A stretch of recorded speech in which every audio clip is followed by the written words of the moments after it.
It's 1955. A tour bus rolls through the American South, somewhere between small-town shows where the crowd hasn't quite figured out what this new sound is yet. Inside, Elvis Presley sits hunched over a guitar that won't stay in tune. He's 20 years old, he's got one hit record, and he's trying to learn someone else's song, Cry, Cry, Cry. He hums the melody, fumbles with the tuning pegs, tries again. Across the aisle, June Carter watches him struggle with that guitar and finally speaks up. "Who is Johnny Cash?" she asks. Elvis looks up. His answer will become one of the most prophetic statements in music history. If you're here for the stories that reveal who these legends really were before the legend existed, consider subscribing. This is where we tell those stories. By 1955, Elvis Presley was on the verge of everything. Sam Phillips at Sun Records had just released That's All Right, and it was tearing up the airwaves in Memphis. But outside the South, Elvis was still just a regional phenomenon, a kid with a strange voice and stranger moves who made teenage girls scream. He hadn't signed with RCA yet, hadn't recorded Heartbreak Hotel, hadn't become the king. He was just Elvis, raw, hungry, and about to explode. But here's what most people don't know about that version of Elvis, the one before the fame swallowed him whole. He was a fan. In the mid-1950s, Elvis toured with the Carter sisters, June Carter, her mother Maybelle, and her sisters Helen and Anita. They shared bills, shared cramped buses, shared dinners at roadside diners where nobody recognized them yet. And during those long hours on the road, Elvis did something that would change everything for a man he'd barely met. He played Johnny Cash on every jukebox he could find. June Carter remembered it clearly, decades later. She'd been backstage somewhere, watching Elvis try to tune his guitar. He was humming something. That's not how you tune a guitar. Mother Maybelle would never let anyone walk on stage with a guitar that out of tune, so June grabbed it away from him. "What's the for?" she asked. Elvis grinned. "That's what drives the girls crazy. Cash don't have to move a muscle. He just sings and stands there." Cash. Johnny Cash. June had never heard of him. "Who is Johnny Cash?" she asked. And Elvis said something that would echo for the rest of both their lives. "Oh, you'll know Cash. The whole world will know Johnny Cash. He's a friend of mine." For the entire tour, Elvis made it his mission to play Johnny Cash at every small cafe they stopped at throughout the South. While June and the other performers fought off teenage girls trying to get to Elvis, he'd slip away to the jukebox, pump in coins, and play Cry, Cry, Cry over and over again. June remembered, "The thing I remember the very best was the voice of Johnny Cash singing, 'You're gonna cry, cry, cry, and you'll cry alone.' Somehow this low voice just penetrated my heart and spoke to my loneliness." This wasn't idle fandom. This wasn't Elvis casually liking another artist's sound. This was recognition. Elvis and Johnny had met earlier that year in 1954. Both had signed to Sun Records. Johnny remembered their first meeting. Elvis was singing from a flatbed truck at a Cat's drugstore opening on Lamar Avenue. 200 or 300 people, mostly teenage girls, had come to see him. With just one single to his credit, he sang those two songs over and over. They'd crossed paths, shaken hands, talked about music the way young artists do when they're all broke and hungry and dreaming. But Elvis saw something in Johnny that most people hadn't noticed yet. He saw inevitability. If you've ever believed in someone before the world caught up, if you've ever seen greatness before it had a name, leave a comment. Sometimes recognition happens long before success. Here's what makes Elvis's words so remarkable.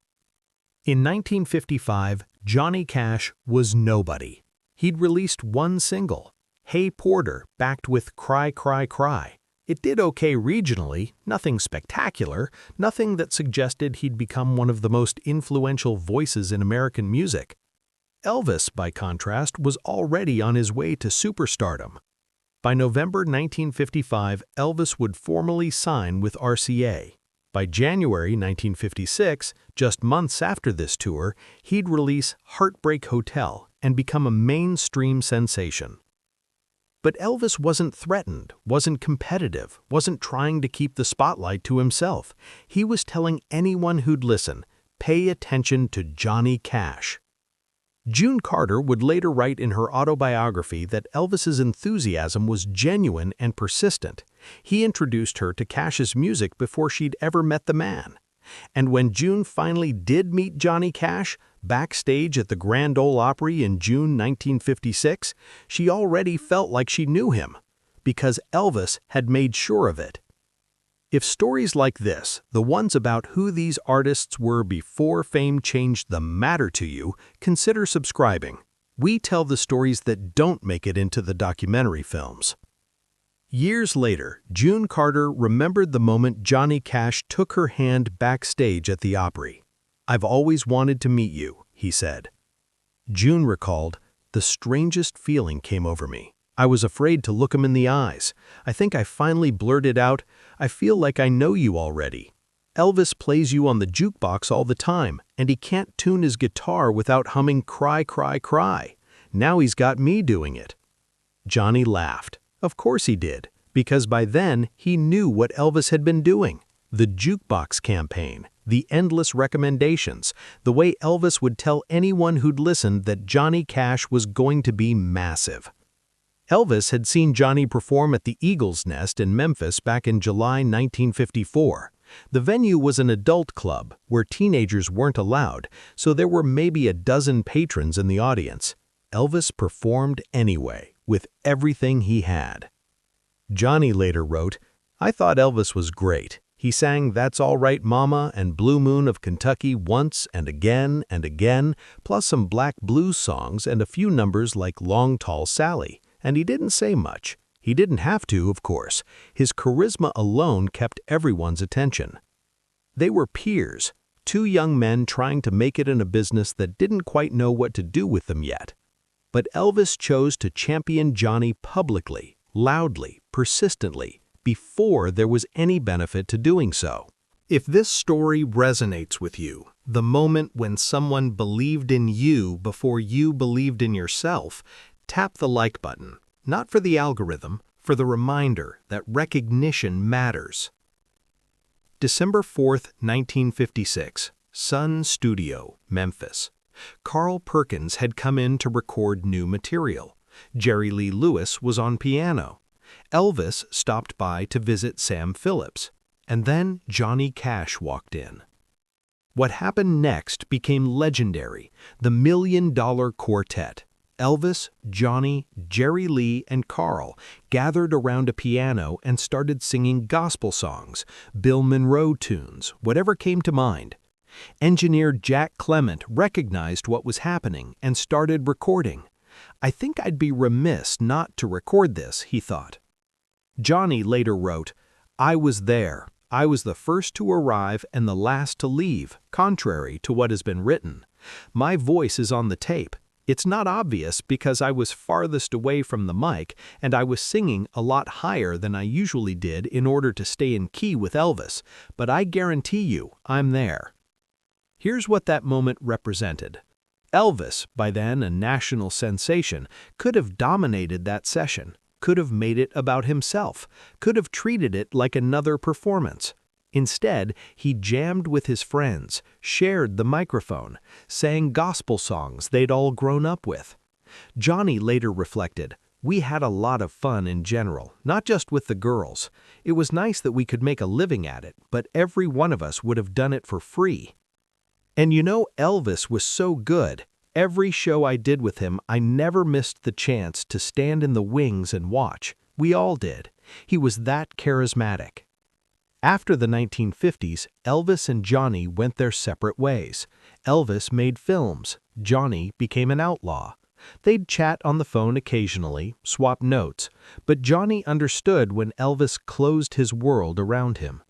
I took the hint when he closed his world around him. I didn't try to invade his privacy, Johnny wrote in his autobiography.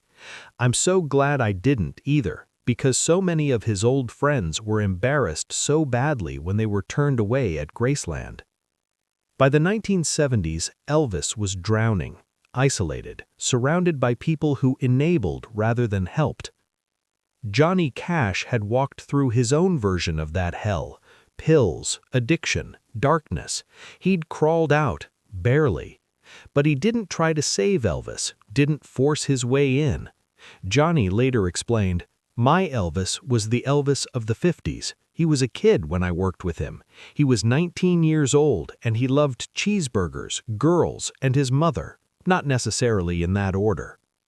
That was the Elvis Johnny remembered, the one who played his music on jukeboxes, the one who told June Carter that the whole world would know Johnny Cash, the one who saw greatness before it had proof. When Elvis died in August 1977, Johnny Cash paid tribute to him on his Christmas television special later that year, performing "This Train is Bound for Glory" alongside Jerry Lee Lewis, Carl Perkins, and Roy Orbison.